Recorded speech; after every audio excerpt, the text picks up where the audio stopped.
Tsuchi volunteers in Sri Lanka held 3 year-end blessing ceremonies at the Hambantota Tsuchi office, a tradition that has endured since the 2004 South Asian tsunami.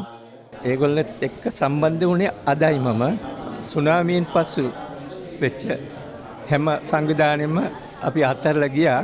නමුත් මේ සුචි සංවිධානය මේ බෞද්ධ සංවිධානය තවම අපිත් එක්ක ඉඳලා මේ සේවය ලබා දෙනවා. ගොඩක් ස්තුතිවන්ත වෙනවා ඒකට.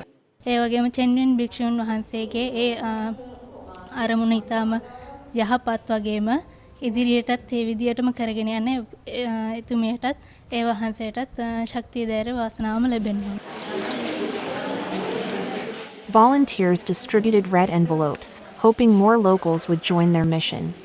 ඉතින් මං බලාපොරොත්තු වෙනවා ඉස්සරහට මට හොඳ වැඩක් මේ සංවිධානයත් එක්ක එකතු වෙලා සුචි සංවිධානයත් එක්ක එකතු වෙලා කරන්න පුළුවන් වෙයි කියලා සමාජයට. 2025 වසරේ සෑහෙන වැඩ කොටසක් සුචියකින් කරන්න ලැබුණා.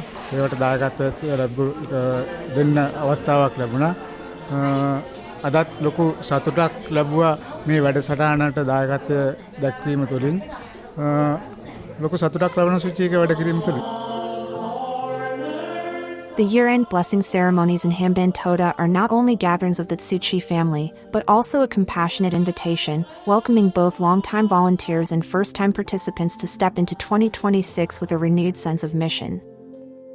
ITV reports.